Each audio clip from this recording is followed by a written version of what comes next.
Bismillahirrahmanirrahim. Alhamdulillahirabbil alamin. Wa bihi nasta'in ala umuri dunya waddin. Wassalatu wassalamu ala asyrafil anbiya wal mursalin Sayyidina wa maulana Muhammadin wa ala alihi wa sahbihi ajma'in. Qala al-musannif al-imam hujjatul Islam Abu Hamid al-Ghazali rahimahullah wa nafa'ana bi ulumihi fid dharaini amin. Aqabah pertama, aqabatul ilmi. Jalan sulit yang pertama yaitu jalan sulitnya ilmu.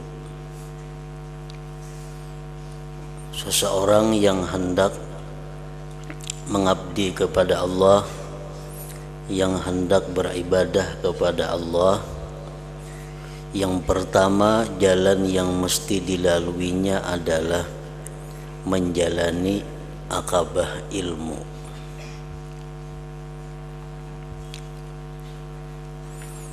Aku hendak menerangkan aqabah ilmu ini. Mudah-mudahan Allah memberi taufik kepadaku. Wahai saudaraku yang ingin selamat dan hendak beribadah, terlebih dahulu Anda harus mencari ilmu, karena ilmu itulah pokok ibadah.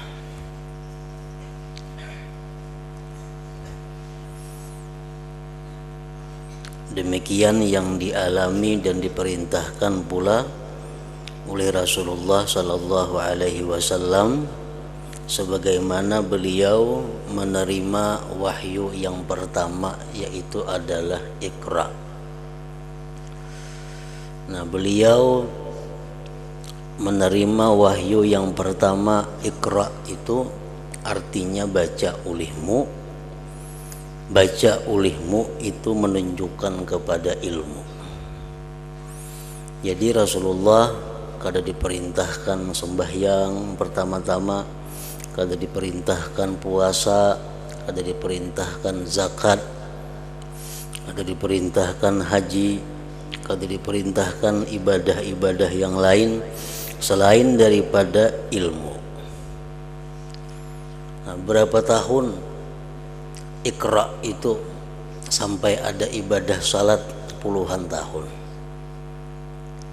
Jadi puluhan tahun hanya ada perintah sembahyang 5 waktu. Nah, itu menunjukkan bahwa sebelum kita melakukan sembahyang atau ibadah-ibadah yang lainnya, terlebih dahulu kita hendaknya adalah Iqra, yaitu membaca atau belajar.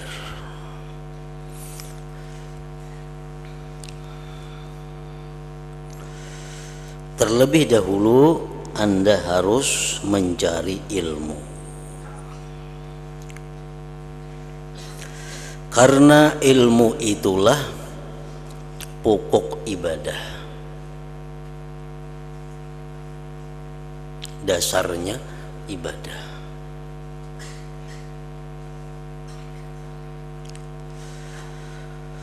Ketahuilah ilmu dan ibadah merupakan dua mutiara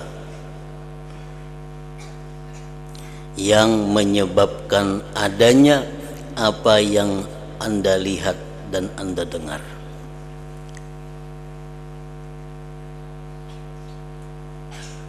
Seperti kitab-kitab karangan para pengarang,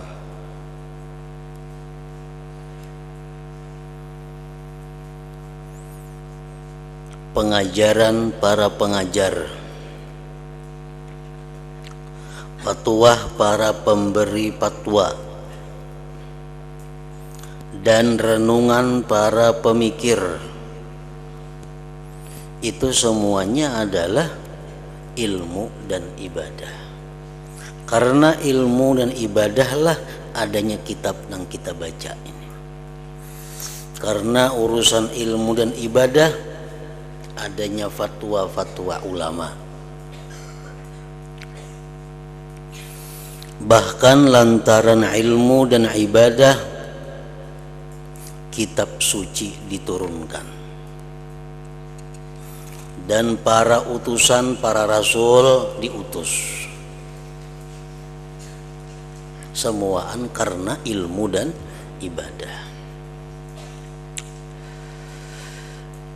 Karena ilmu dan ibadah pula langit, bumi, seisinya ini diciptakan Allah Subhanahu wa ta'ala.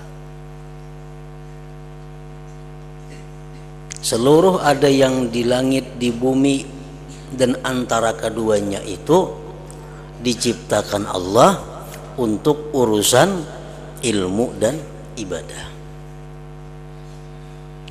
Diadakannya tumbuh-tumbuhan, diciptakannya gunung, diciptakannya bumi, diciptakannya segala yang di muka bumi, itu pada dasarnya adalah untuk kelangsungan ilmu dan ibadah. Jadi sangat rugi orang-orang yang mengurusi di muka bumi ini, orang-orang yang mengatur yang di muka bumi ini, tapi melalaikan atau meninggalkan ilmu dan ibadah. Itu sudah ngarannya penyimpangan daripada fitrahnya sebagai manusia. Allah menjadikan segala yang di bumi ini untuk kelangsungan ilmu dan ibadah. Allah menjadikan pertanian supaya orang bisa dengan pertanian itu bisa menuntut ilmu dan ibadah. Allah menciptakan perdagangan supaya dengan perdagangan itu orang bisa menuntut ilmu dan ibadah. Allah menciptakan peternakan, peternakan diciptakan agar orang dengan peternakan itu bisa hidup untuk berilmu dan beribadah. Jadi tujuan semuaan penciptaan langit, bumi dan isinya itu adalah untuk ilmu dan ibadah. Nah, orang-orang yang menuntut ilmu, orang-orang yang beribadah itu sudah berada di jalan yang benar. Sudah ada di jalur yang tepat. Orang yang menggunakan waktunya, menggunakan umurnya untuk menuntut ilmu, untuk beribadah, itu di jalur yang bujur. Nah, makanya setiap kali kita berusaha, kalau ditujukan untuk ibadah atau ditujukan untuk ilmu, maka usaha kita pun menjadi ibadah. Orang bertani, kenapa bertani? Supaya ada menghasilkan sesuatu nang sagan mengaji dan beribadah.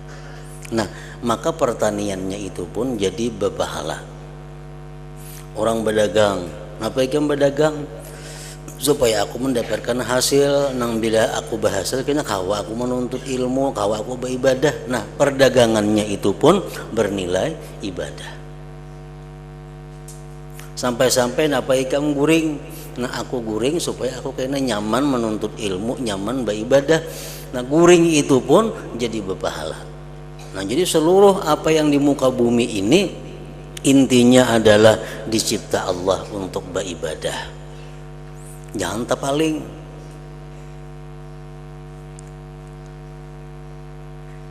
Bila dibalik, ia artinya menyalahi fitrah. Dengan guring, tak tinggal beribadah, tak tinggal belajar. Itu artinya hidup untuk guring.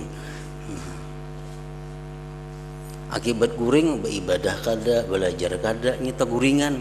Berarti ini di jalur yang salah. Allah menciptakan ini bukan untuk guring, ada inya kada untuk guring. Orang nang sibuk bertani, sibuk beternak, sibuk bermacam-macam, kada kau lagi beribadah, kada kau lagi nuntut ilmu, ini ngarannya membalik keadaan. Terbalik keadaannya. Mengorbankan nang sebenarnya untuk mendapatkan sesuatu nang sementara. Karena ilmu dan ibadah pula langit, bumi, seisinya dan ini diciptakan oleh Allah Subhanahu wa taala. Salah satu pengertian maksud yang terkandung dalam ihdinas siratal mustaqim. Setiap hari kita minta kepada Allah, berapa kali sehari kita ihdinas siratal mustaqim, tunjukilah kami ke jalan yang lurus. Maksudnya apa? Tunjukilah kami supaya hidup ini di jalur yang benar, supaya di jalan yang lurus. Jalan yang lurus itu jalan kayak apa? Jalan di mana hidup kita sesuai dengan fitrah kejadian kita. Kejadian kita untuk apa? Untuk urusan ilmu dan ibadah. Allah kadang melarang kita guring, kadang melarang makan, kadang melarang kawin, kadang melarang berusaha, asalkan tujuannya untuk ilmu dan ibadah. Makanya dosanya sangat besar orang nang beribadah atau nuntut ilmu tujuan untuk mendapatkan dunia, dosanya sangat besar.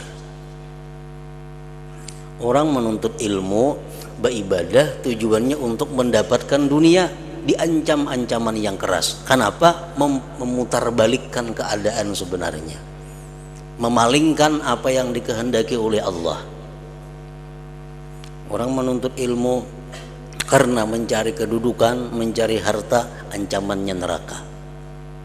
Orang yang sembahyang, beribadah tapi tujuannya untuk selain Allah, tujuannya untuk mendapatkan dunia, hukumannya berat di sisi Allah. Nah, kenapa? Karena ini ada di siratal mustaqim, ada di jalan yang lurus. Jadi beruntung, berbahagia, bersyukur, berbangga orang-orang yang hidup menuntut ilmu dan ibadah karena dia berada di jalan yang lurus. Renungkanlah dua ayat dalam kitab Allah berikut. Firman Allah Ta'ala, Allahul ladzi khalaqa sab'a samawati wa minal ardi mithlahun yatanazzalul amru bainahun lita'lamu anna Allah ala kulli syai'in qadir wa anna Allah qad ahata bi kulli syai'in ilma. Artinya, Allah adalah zat yang menciptakan langit 7 lapis dan semua yang ada di bumi yang juga 7 lapis. Ketetapan Allah selalu turun, qada dan qadar Allah selalu turun di antara langit bumi yang 7 itu, supaya kalian mengetahui. Nah, supaya kalian mengetahui, supaya kalian berilmu bahwa Allah Ta'ala itu kuasa mengadakan apa saja yang dikehendaki, dan supaya kalian mengetahui bahwa Allah Ta'ala itu maha mengetahui segala apa saja yang terjadi. Nah, ini adalah ayat urusannya ilmu. Allah menciptakan langit, menciptakan bumi 7 lapis. Supaya apa? Supaya kalian tuh mengetahui bahwa itu adalah ciptaan Allah. Cukuplah ayat ini sebagai dalil atas kemuliaan ilmu. Lebih-lebih ilmu tauhid, ilmu yang berhubungan dengan pengenalan kepada Allah Subhanahu wa Ta'ala, mengesahkannya. Yang kedua, firman Allah Ta'ala, wa ma khalaqtul jinna wal insa illa liya'budun. Artinya, tidaklah aku menciptakan jin dan manusia kecuali agar beribadah kepadaku. Ayat ini cukup menjadi dalil atas kemuliaan ibadah dan kewajiban memusatkan pikiran untuk beribadah. Jadi cukup sudah dalil itu, 2 ayat Allah, bagaimana keutamaannya ilmu dan bagaimana keutamaannya ibadah itu.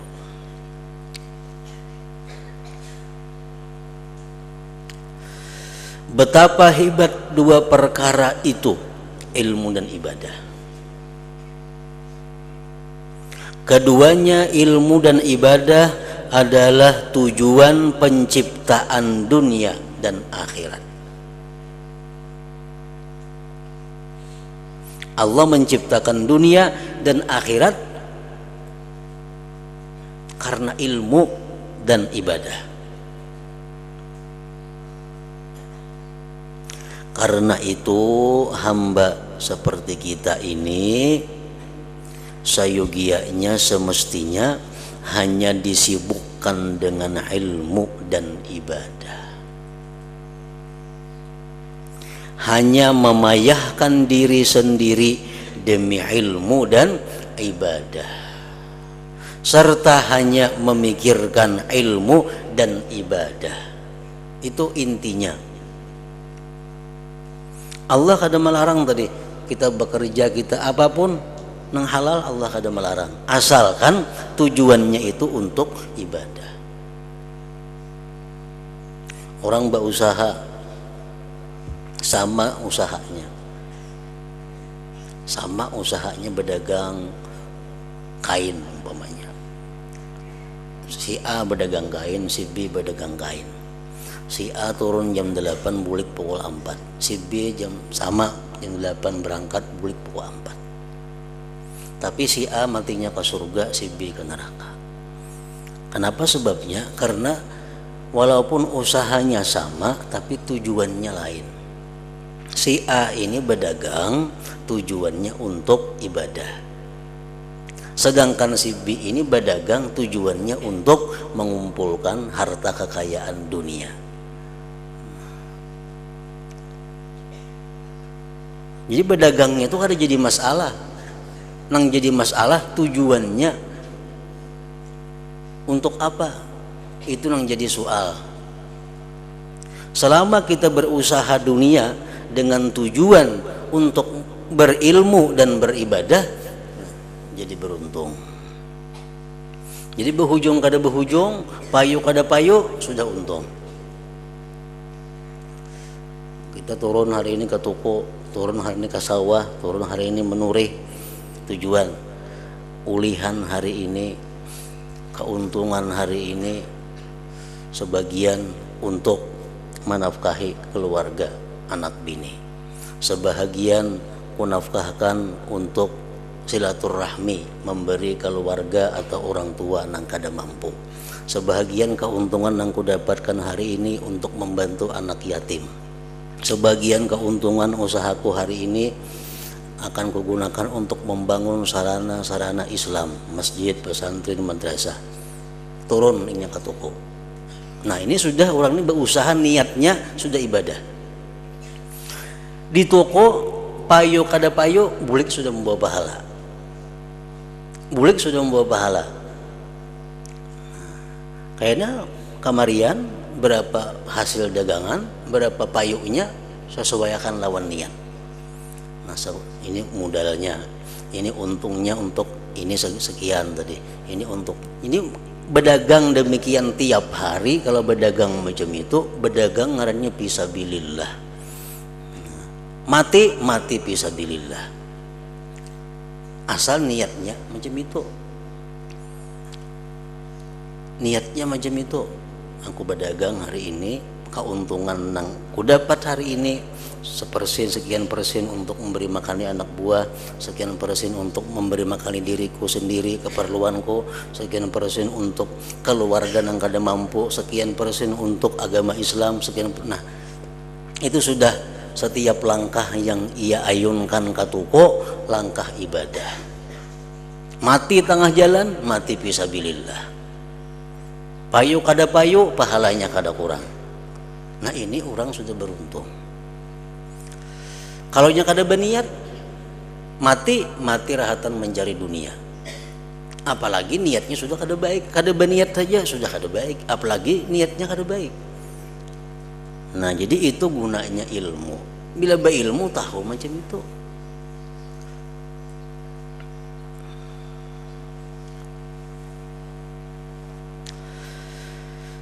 Karena itu hamba seperti kita ini sayogianya hanya disibukkan dengan ilmu dan ibadah, hanya memayahkan diri sendiri demi ilmu dan ibadah.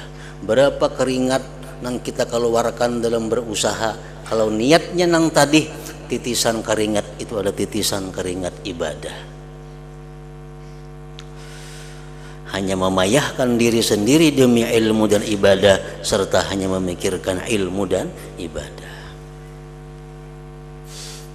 Semuanya selain ilmu dan ibadah merupakan perkara yang pasti hilang, rusak. Semuanya selain ilmu dan ibadah merupakan perkara yang pasti hilang, rusak. Tidak ada kebaikannya. Tidak ada kebaikannya. Usaha dunia apapun yang kada ada hubungannya dengan ilmu dan ibadah tidak ada kebaikannya. Kosong dan tidak ada faedahnya yang kekal.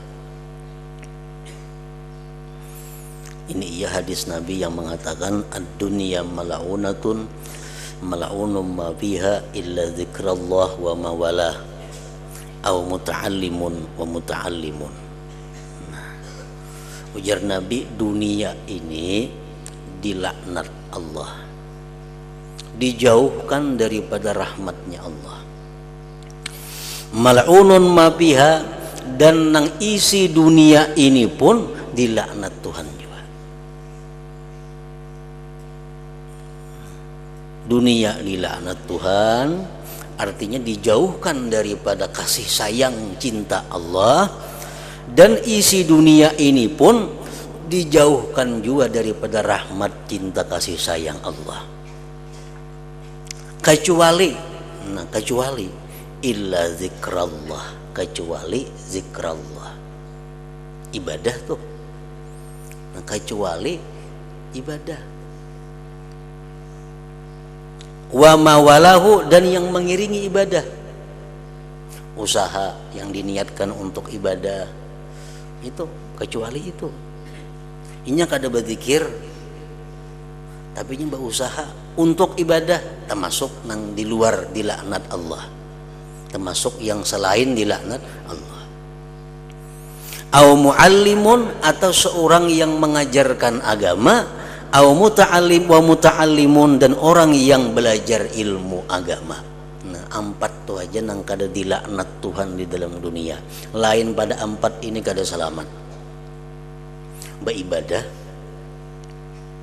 atau mencari sarana fasilitas perantara untuk ibadah, atau mengajarkan ilmu agama, atau belajar ilmu agama. Nah, itu aja. Lain pada 4 itu manusia dilaknat, dikutuk, dijauhkan daripada rahmat Allah. Jadi mun hendak hidup, jadilah orang nang antara 4 itu. Ahli ibadah, atau orang nang berusaha tapi untuk ibadah, atau mengajar ilmu agama, atau belajar ilmu agama. Illa zikrullah wa mawala au muallimun wa muta'allimun.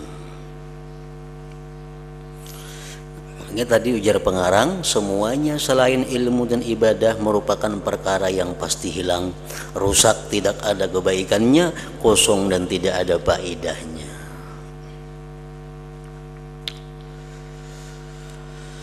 Apabila Anda telah mengerti hal tersebut, maka ketahuilah bahwa ilmu itu lebih mulia dan lebih utama daripada ibadah.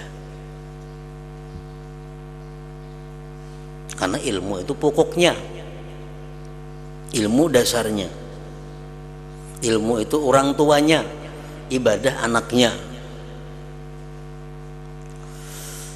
Maka ketahuilah bahwa ilmu itu lebih mulia dan lebih utama daripada ibadah. Itulah sebabnya Rasulullah sallallahu alaihi wasallam bersabda, "Inna fadlal alim 'alal 'abid kapadli 'ala adna rajulin min ummati." Artinya sesungguhnya keutamaan orang yang berilmu dibandingkan dengan ahli ibadah itu bagaikan keutamaan diriku dibandingkan dengan lelaki paling hina dari umatku. Inya ini menuntut ilmu, inya ini mempunyai ilmu alim. Artinya apa? Mempunyai ilmu lebih daripada sekedar ibadah yang diperlukannya. Inya beribadah juga, cuma lebih banyak urusan ilmu yang digelutinya, ilmu agama. Ada yang saya kuni ibadah melulu, ada juga bisi ilmu, cuma ilmu sekadar inya kau beribadah. Nyeba ilmu, ilmu tentang masalah wudu, ilmu mandi janabah, ilmu sembahyang, ilmunya puasa, ilmunya haji, nyeba ilmu ini itu. Cuma untuk ilmu urusan lain inya kada sempat, nyeba ibadah aja. Ada yang saya kong ini ibadahnya kada seberapa, cuma ilmu nang diperkuatnya. Ini bukan hanya bisa mengenai ilmu masalah sembahyang, puasa, zakat, haji, tapi ini bisa ilmu tentang jual beli, ilmu tentang pernikahan, ilmu tentang muamalah, ilmu tentang jinayat, macam-macam. Menguasai ilmu-ilmu itu. Nah, manusia yang punya ilmu banyak ini lebih tinggi nilainya daripada orang yang hanya hidup melulu beribadah.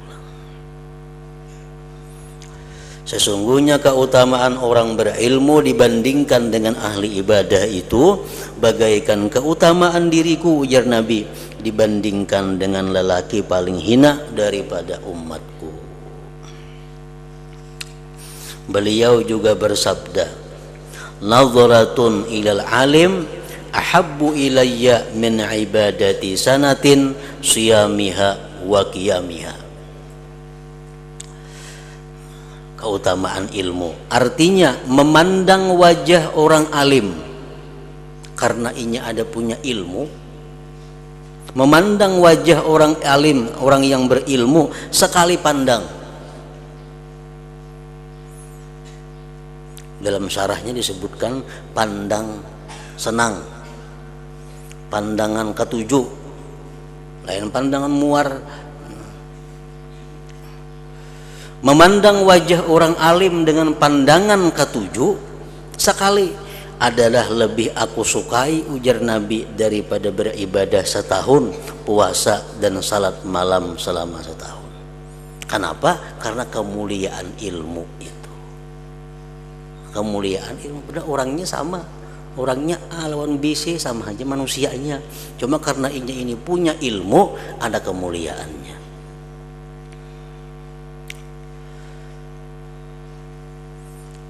Ditafsirkan oleh hadis Nabi yang lain, man nadhara ila wajhil alim papariha biha.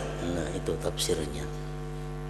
Khalaqallahu ta'ala min tilkan nadhrah malakan yastaghfiru lahu ila yaumil qiyamah. Barang siapa yang memandang kepada wajah orang alim, maka dia senang dengan pandangan itu. Kita memandang kepada orang alim, hati kita gembira. Nah, Allah ciptakan dari pandangan kita tadi malaikat.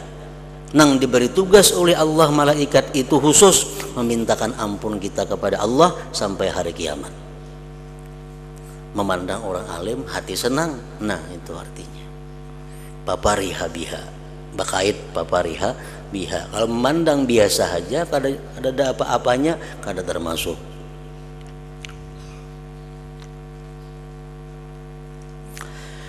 Rasulullah pernah pula bertanya kepada para sahabat beliau, tidak inginkah kalian aku tunjukkan ahli surga yang paling mulia?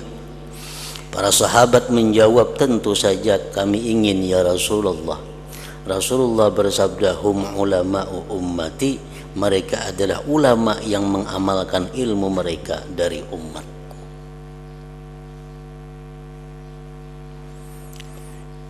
Nah, jelaslah bagi Anda bahwa ilmu itu lebih mulia daripada ibadah. Ilmu lebih mulia daripada ibadah. Meskipun begitu, hamba harus beribadah.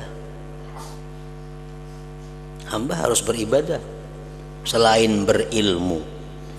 Jika ia tidak mau beribadah, maka ilmunya sama dengan debu yang bertaburan. Artinya apa? Ilmunya kada bermanfaat. Sebab kedudukan ilmu bagaikan pohon, sedangkan ibadah bagaikan buah pohon tersebut. Kemuliaan tentu menjadi milik pohon karena pohon merupakan asal. Tetapi pohon itu tidak ada gunanya kalau tanpa buah. Orang menanam pohon itu mengunting buah. Bila demikian, teranglah bahwa hamba tidak bisa lepas dari ilmu dan ibadah.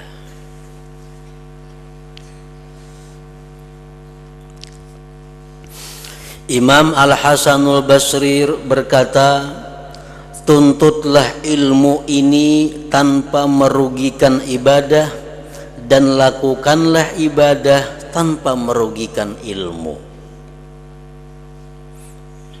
Artinya ada waktu-waktu yang sudah disiapkan.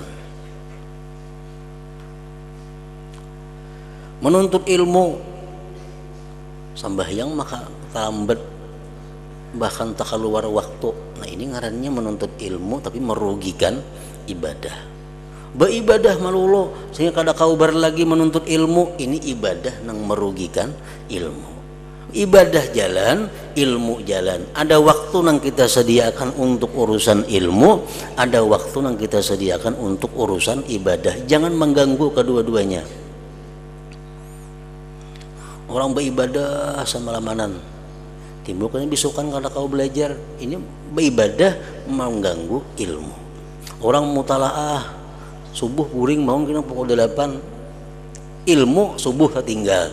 Nah ini ilmu yang mengganggu ibadah. Ujar Imam Hasanul Basri, tuntutlah ilmu ini tanpa merugikan ibadah, dan lakukanlah ibadah tanpa merugikan ilmu.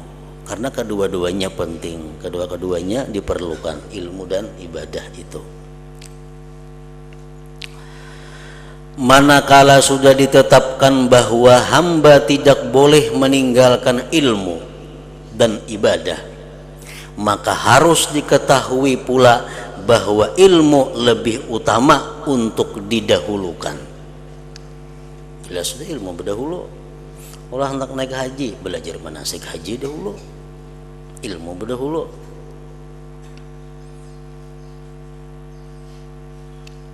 Sebagaimana syair, wa kullu man bighairi ilmin ya'malu a'maluhu mardudatun la tuqbalu. Nah itu.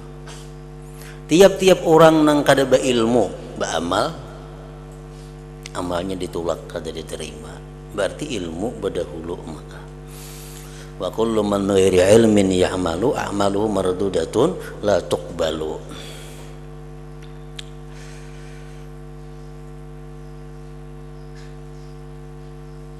Jadi kemuliaan ilmu dibandingkan ibadah jelas lebih mulia ilmu. Orang beribadah mati kada dikatakan mati syahid. Tapi kalau orang menuntut ilmu, nah menuntut ilmu matinya mati syahid. Orang tuh pekerjaannya menuntut ilmu. Arti menuntut ilmu tuh muallim au muta'allim. Jadi talibul ilim itu yashmalu mualliman wa muta'alliman. Penuntut ilmu itu mencakup pengajar dan pelajar. Orang yang hidupnya itu adalah pengajar dan pelajar mati syahid. Nah, itu salah satu kemuliaan ilmu. Ilmu merupakan asal dan menjadi petunjuk benar bagi ibadah. Oleh sebab itu Rasulullah sallallahu alaihi wasallam bersabda, ala ilmu imamul amal. Imam bacaannya imamul amal wal amalu tabi'uhu.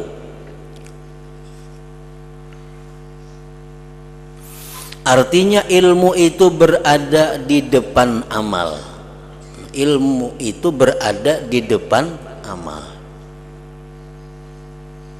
Imam, ilmu itu imamnya amal.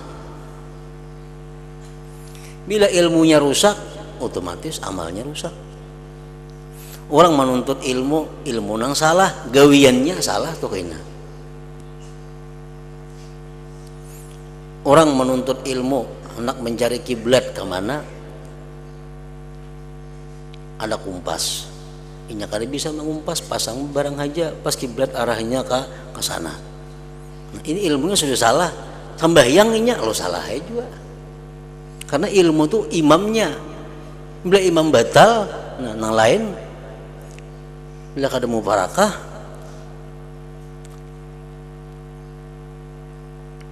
Jadi ilmu itu adalah berada di depan amal. Sedangkan amal harus mengikuti ilmu.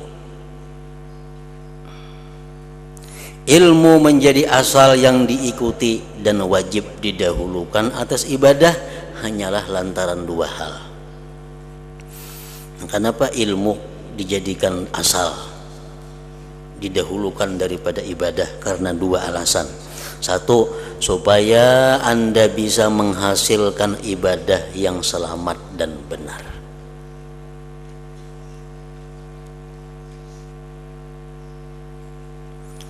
Sebab pertama kali Anda wajib mengenal Allah yang Anda sembah. Awaluddin ma'rifatullah. Sebelum kita beribadah, kita mengetahui dahulu yang diibadati, yang disembah. Kemudian Anda beribadah kepadanya. Bagaimana Anda dapat beribadah menyembah zat yang tidak Anda kenal asma'nya, sifat-sifat zatnya, sifat-sifat yang wajib baginya, dan sifat-sifat yang mustahil ada padanya? Boleh jadi Anda mempunyai keyakinan yang menyimpang dari kebenaran mengenai zat dan sifatnya, sehingga mengakibatkan ibadah Anda menjadi seperti debu yang berterbangan. Orang kada tahu mengaji tentang tauhid, beribadah kepada Allah, tapi nya kada tahu tentang Allah, kayak apa zatnya, kayak apa sifatnya, apa yang mustahil. Sembahyang menghadap Baitullah, dikira Allah berada di Baitullah situ. Lalu ibadahnya jadi kada bujur. Kenapa? Karena nya kada mengenal tentang zat Allah. Boleh jadi Anda mempunyai keyakinan yang menyimpang dari kebenaran mengenai zat dan sifatnya.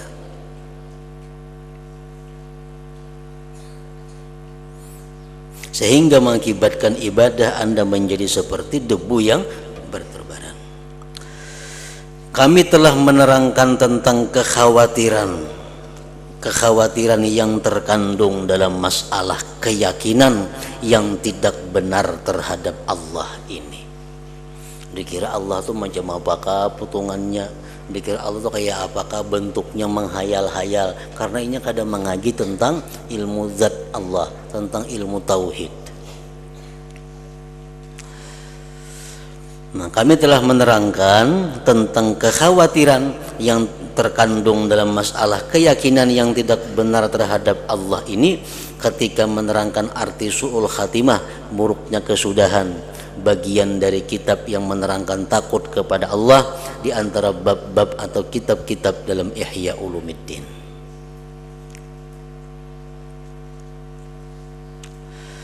Kemudian Anda wajib mengetahui apa yang harus Anda lakukan,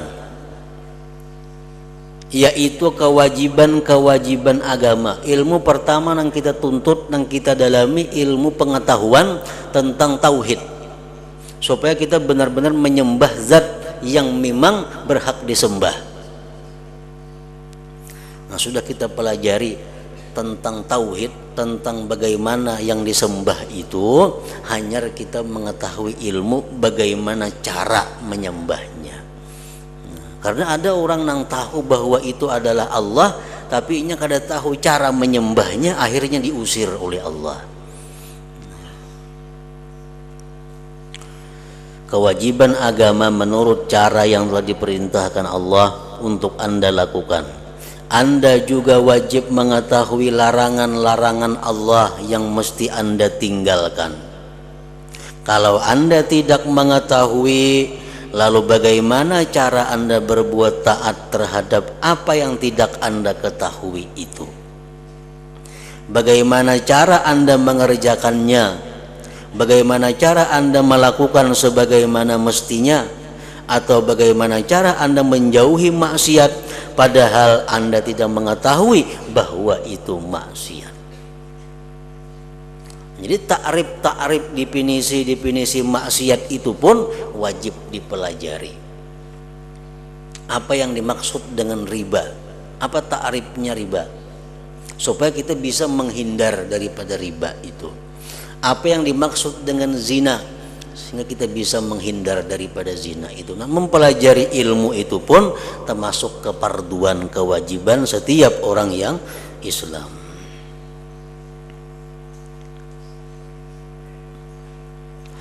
Jadi ibadah-ibadah menurut agama Islam seperti bersuci, salat, puasa dan sebagainya wajib Anda ketahui hukum-hukumnya dan syarat-syaratnya supaya Anda dapat melaksanakannya dengan benar. Karena puasa itu ada yang wajib, puasa ada yang sunat, puasa ada yang haram.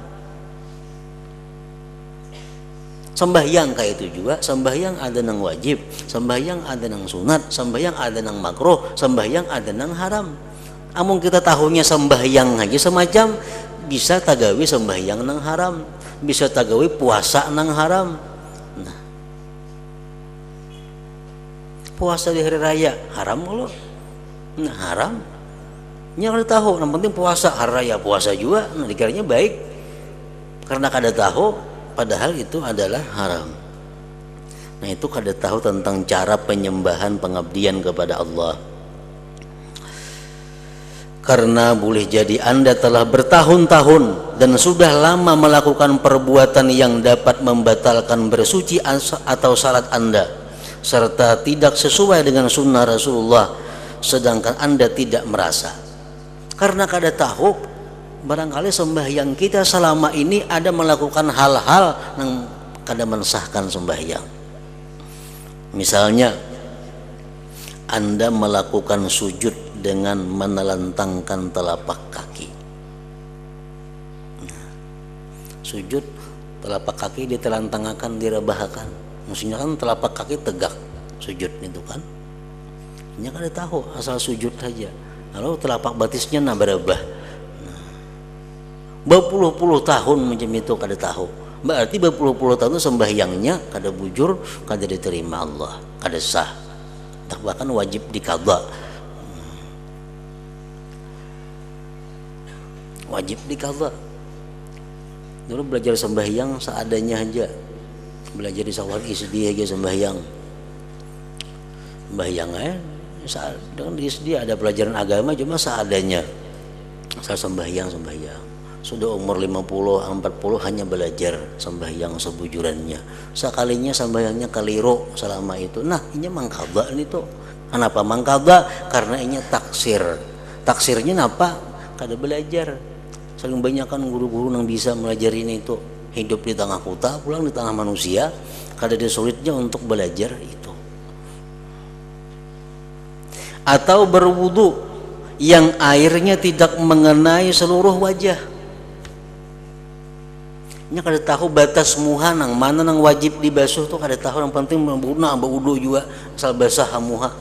Udah kada tahu batasnya nang atas ingat mana, bawah ingat mana, kiri kanan ingat mana, nang ngaran muha nang wajib dibasuh tuh kada tahu. Yang penting ini basah muhanya. Nah, dan kadang-kadang Anda menghadapi kemuskilan, kesulitan, ketidakpahaman, tetapi Anda tidak menemukan orang yang bisa Anda tanyai tentang masalah yang menyulitkan hati Anda itu. Padahal Anda tidak mengetahui hukumnya. Nah, jadi itulah kewajiban kita menuntut ilmu supaya ibadah kita itu tahu kita siapa yang kita sembah, kayak apa zat sifatnya, dan tahu bagaimana cara menyembahnya itu. Nah, hingga situ seterusnya pokok menjalankan agama Allah. Alhamdulillah Nabi sallallahu alaihi wasallam. Al-Fatihah. iyyaka na'budu wa iyyaka nasta'in ihdinas siratal mustaqim. Bismillahirrahmanirrahim. Alhamdulillah rabbil alamin. Allahumma shalli wa sallim wa barik ala sayyidina maulana Muhammad wa alihi wa sahbihi ajma'in. Allahumma ighfir lana ma akhtana wa ma ta'ammadna wa ma asrarna wa ma a'lanna wa ma asrafna wa ma anta a'lam bihi minna. Antal muqaddim wa antal muakhir, la ilaha illa anta. Allahumma anfa'na bima 'allamtana wa 'allimna ma yanfa'una wa zidna fahman wa ilman wa amalan wa huda wa taufiqan bi rahmatika ya arhamar rahimin. Sallallahu alaihi wasallam maulana Muhammad wa alihi wa sahbihi wa sallam. Alhamdulillah rabbil